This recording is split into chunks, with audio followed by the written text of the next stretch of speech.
اپنے آپ کو صرف ایک لہر سمجھے یا پانی سمجھے تو نہیں، اور پھر وہ ایک اجتماعیت میں گم ہوتا ہے۔ جو مومن ہوتا ہے وہ اجتماعیت کے لیے سوچتا ہے۔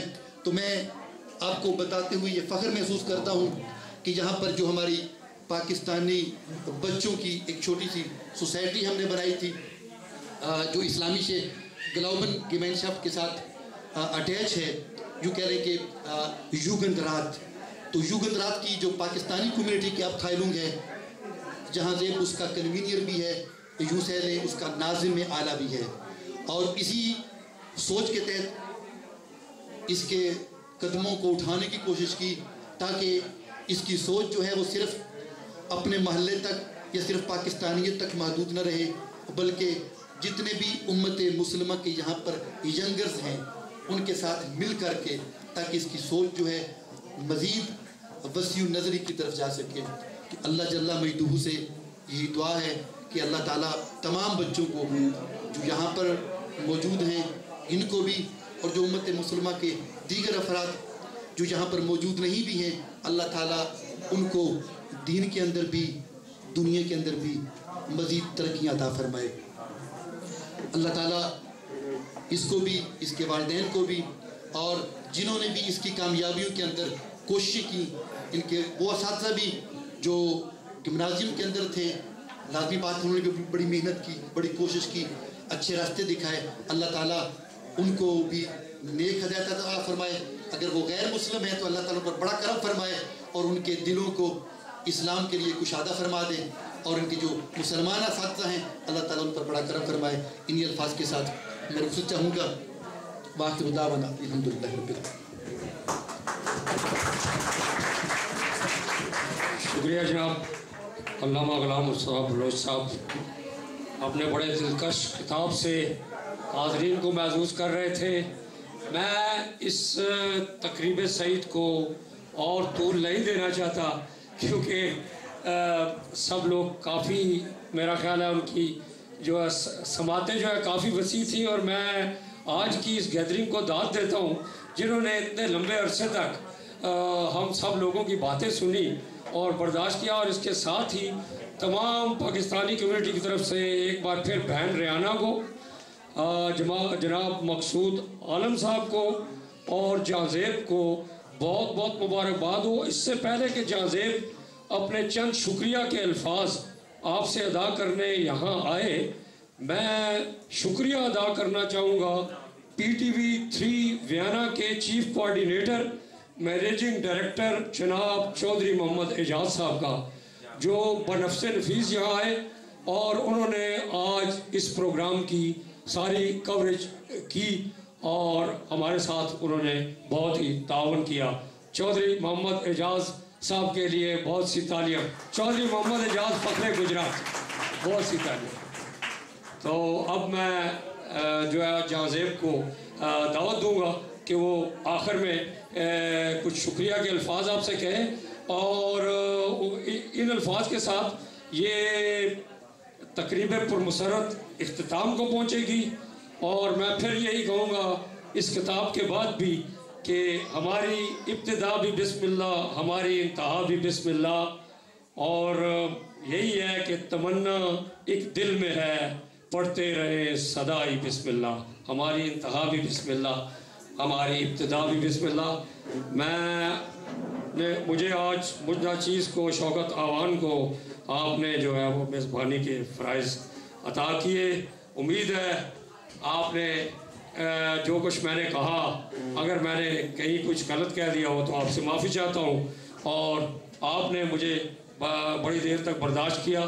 جہاں کے فوراً چند الفاظ کے بعد آپ کھانا حاضر ہے، کھانا کھائیں گے، اور اس کھانے پر بھی بسم اللہ ہوگی۔ تو اب میں جہاں کو آخر میں بلا رہا ہوں یہاں پر، وہ شکریہ کا چند الفاظ شکریہ کے آپ سے وہ شیئر کریں گا۔ جی جہاں عالم۔ السلام علیکم۔ میں آپ سب کا بہت بہت شکر گزار ہوں کہ آپ آج یہاں تشریف لائے ہیں، خاص کر کے اپنے ماموں اور چاچوں کو جو اتنی دور سے آئے ہیں میری خوشی میں شامل ہونے کے لیے، تو ان کا بہت بہت تھینک یو۔ متھورا کی بحاف سے میں ایک بات ضرور کہنا چاہوں گا کہ پڑھائی اور محنت ایک سائڈ پہ وہ سبھی کرتے ہیں، میں نے بھی کی ہے، لیکن جو سب سے امپورٹنٹ اور سب سے بڑا ہاتھ جن کا ہے وہ میرے ماما اور پاپا ہیں، اور ان کو میں تھینک یو کہنا چاہتا ہوں. بہت بہت شکریہ. اور زیادہ ٹائم میں بھی نہیں لوں گا کیونکہ بھوک مجھے بھی لگی ہے. ہو گیا تو بسم اللہ کیجیے. آپ نے کچھ کہنا ہے؟ نہیں آپ میرا خیال بچوں نے بہت انتظار کیا اور فوراً نے بسم اللہ کریں.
آپ کچھ کہے اس کے بعد